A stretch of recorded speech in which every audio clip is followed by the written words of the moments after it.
Hi, this is Lucky Smith reporting for Star River News Magazine. Today is September 27th, and I'm here with Ernie, Alonzo, and Ramiro Ramirez. And I understand that you guys are ghost hunters, correct? Yes, I am a paranormal investigator. How long have you been hunting ghosts for now? I've been doing this professionally for the past 5 years, but I've been investigating for the past 15 years. And how did you get into this? Being a sensitive as a child, just sensing energy, seeing. Can you give us some stories, or? So many stories to tell you as kids. The same tale as you would always hear, a kid talk about imaginary friends or whatnot. I had one that was attached to me. I would speak to them, hang out with them on a daily basis. So you actually saw ghosts when you were growing up? I wouldn't necessarily see them. Every once in a while, I would get the opportunity to actually see them. I would sense them. As I grew older, that kind of wore out. It kind of, faded away. And it wasn't until my grandpa passed away, and where he actually came into my room and visited me. That's when I started going out, trying to document, my experience and validate my own claims that I had. And I understand that you guys have a television show. Yes. Where is it being aired at? What's the name of it? When can people tune in at? It's under NBC Universal. The show is called From Beyond. It's on Mundos. Mundos is a Telemundo bilingual station. It's kind of like their MTV. Mm-hmm. The show's called From Beyond. It's on English. You guys can catch it on mundos.tv/beyond. You guys can catch all the past episodes from season 1, I'm sorry. And what days does it air? Right now it's starting to air as of the month of October again, so you'll be able to catch them again, the replays. If not, you guys can always catch them online. They do have the entire season there. The archive videos. Yeah, and where are your websites? Where can people find you at? I'm affiliated with Haunted Orange County, so it's you guys can either find us at Haunted Orange or hauntedorangecounty.com. And we do a lot of events where we take the public ghost hunting. We do a lot of ghost tours in downtown Orange. Is this free to the public? Do you have to pay? There's a fee. Of course, we have a big following. We have a lot of people that are actually giving us great reviews, from investigators to, newspapers all throughout the Orange County, LA, San Fernando Valley. We actually have a couple of free events coming up if people want to just check something out for free. We're going to be at the Orange Public Library on October the 22nd. It's a free event Monday. And we're going to have an author there who's going to be talking about Latino culture and kind of like Latin folklore, as well as he's going to be talking about the Victorian times and their fascination with the occult. And it's going to be kind of wrapped up into one lecture. And then on the 17th of October, we're going to be at the Tustin Library. We're going to have another author, a horror author, that he's going to be talking about one of his new books called Devil's Gate. Devil's Gate. And during your tours, what do you guys do? Let's say I signed up. What do you guys take me with you, and I'm able to see ghosts? Has anybody not necessarily. The tours are different than the investigations. The tours, they're basically historic tours. We started in Old Town Orange. It's a 90-minute tour. We have our guides that will take you through the different haunted locations. We don't go into those locations on the tour. She'll take you up to the front of them, tell you the history and the ghost stories behind them. And those we do right now pretty much every weekend, and then as we get into October, we have about 5 a week. Oh, wow. For Halloween? Mm-hmm. Yeah, Is there more ghost activity or more paranormal activity during Halloween season? You know what? That's a question that I get asked a lot. Yes. Why is that? I've noticed, an increase in activity. A lot of theories out there. I'm a big believer in Nostradamus. He, speaks about a theory, where the veil is thin during this time. And what I mean by that is the veil between, the living and the dead. So communication between the living and the dead actually, is a lot higher than it is, throughout the year. Do I sit home bored the rest of the year? No, there's activity regardless, but... What's the freakiest thing you have ever seen where you're like, oh shit, I just want to close this door? Because I understand that you guys can close these doors, right? Where you could be numb to these activities. Got tugged out of bed twice. So, you know, I brought home a nasty attachment and wake up with scratches. Got tugged out of bed twice, and it will just basically haunt me in my dreams. And it was a nasty entity. And what do they want? you know, this one here, it was non-human. It was just out there, just malevolent. That's how it was. It was just out there just to teach me a lesson or whatnot. How'd you get rid of him or her or it? I needed professional help. You know, we had a group of, I call them the Three Angels. I won't call them out by names, but famous demonologists, and they work very close with the Catholic religion. They came into my home and they cleansed it. Were you possessed? Not possessed. I mean, there's a lot of different degrees of being possessed. I had an attachment with it, so yeah, it would affect me, you know, my day-to-day, my personality, you know. And like, are you like, can you say you're psychic? Like, do you see things with the living that other people won't see? Will you be able to read things or? Lately, I have been crossing paths and trying to understand what it is that I see. Mediumship. I do have a medium that's actually very, very respected. She's asked me to come along and is she here tonight? You guys are on an investigation tonight, correct? No, we're actually here with Misty. Misty's actually documenting this with actually pictures, photography. So it's going to be, you know, they're going to have a Dia de los Muertos exhibit right upstairs. Okay. So it'll be nice for us to maybe bring her out here so she can plug that in as well. Yeah. She's the one that called us out here tonight. Yeah. Call her out here. Let me get Misty real quick. Okay. What was your freakiest experience? What got you into this? My freakiest thing You're quiet now. was only because I would go on business trips. I would always go to take the ghost tours wherever I was at, like Chicago and New Orleans. So you've always been... Yeah, I've always been, you know, a big fan of it. I was intrigued. And so I grew up in Old Town Orange, which is, you know, like a historic little downtown area. And I said, you know, there must be enough ghost stories here to start, you know, one in Old Town. And so I started asking questions and started interviewing the different shopkeepers in the Old Town area. And I'd say about 60 to 70% of them had stories of stuff that had happened in their businesses. And so we picked out a few of the locations, started doing research at the library, and you know, kept on interviewing people. Actually got a lot of stories of stuff that happens at a lot of the antique shops in the Old Town. Then we hooked up with a paranormal group, and they went in and actually did some investigations at some of these locations and caught some, you know, pretty interesting stuff. The weirdest thing that happened to me recently was that we were in Yuma, Arizona, and we were doing spirit communication with this, with the radio. All it does is you turn on, it's modified to where it scans the stations really quickly.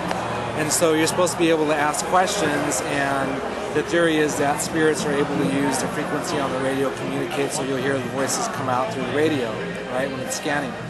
And so, you know, I asked during one of the sessions, I said, do you need prayer? If you need us to pray for you, can you say the word prayer?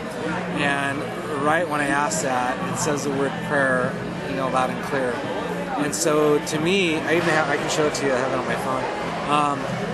To me, for that to be a coincidence, you know, that someone would say the word prayer on the radio right at that same time when I asked that question, you know, I don't think it was coincidence.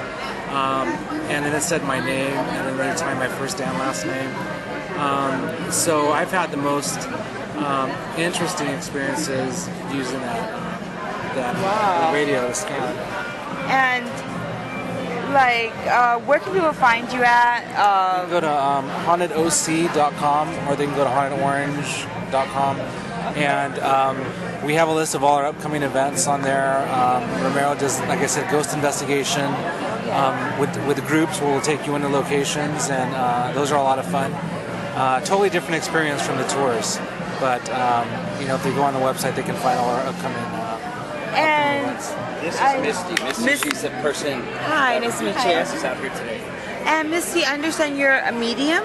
No. No, okay, I'm sorry. No, I'm going to actually have a small art exhibit on November 2nd here. Oh, okay. Prima Dirty upstairs.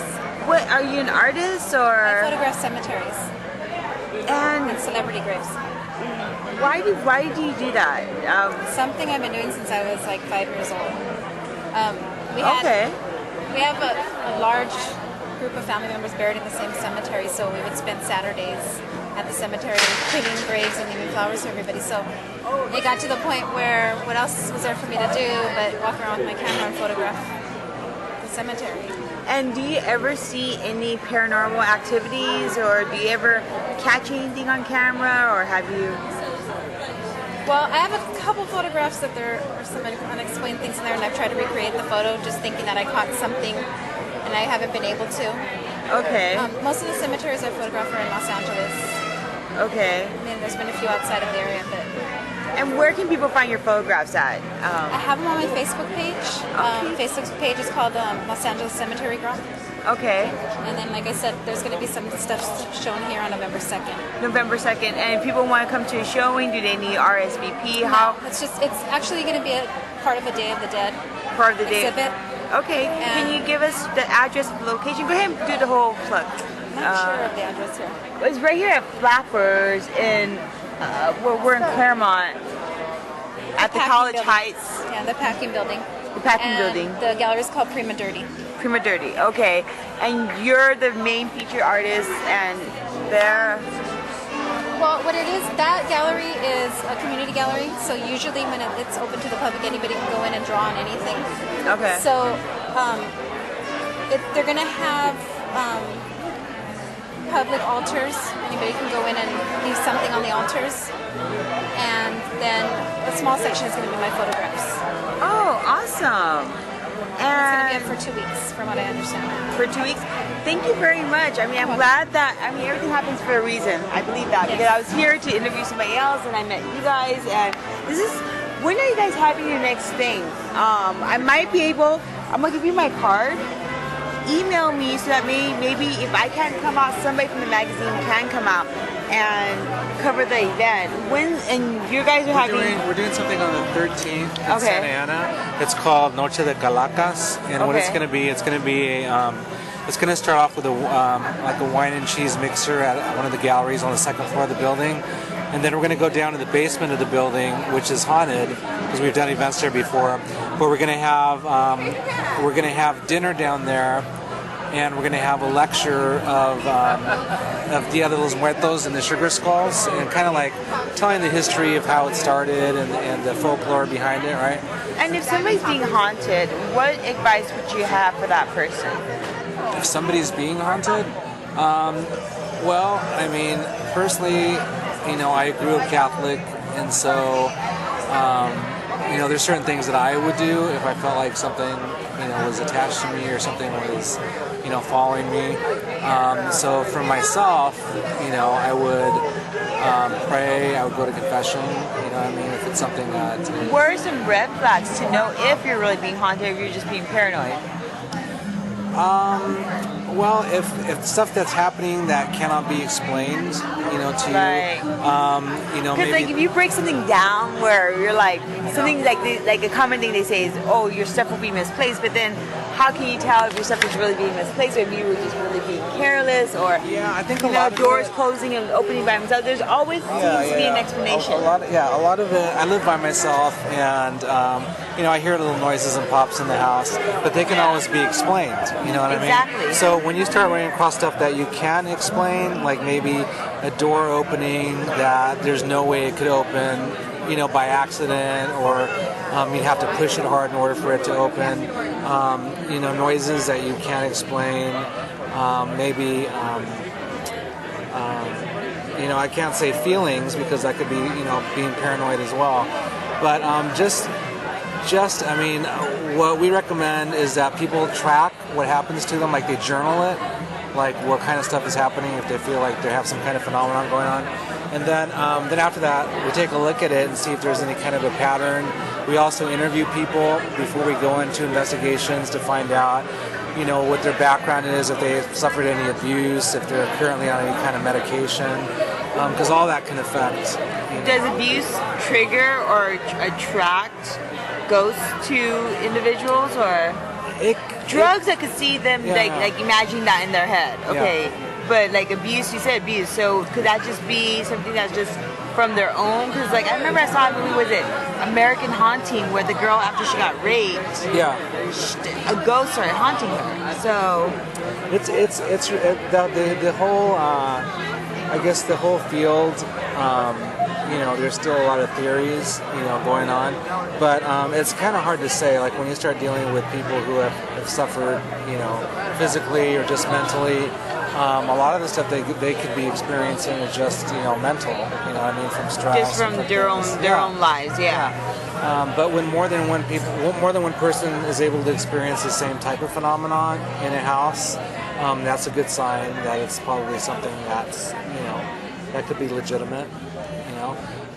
But there's a lot of times, you know, especially now, Ramiro gets a lot of calls from people who I feel just want attention, or maybe they've experienced something that they can't explain, and right away they want to say their house is haunted to get somebody to come over, and they think it's kind of cool for that. And so you got to be able to filter through a lot of that.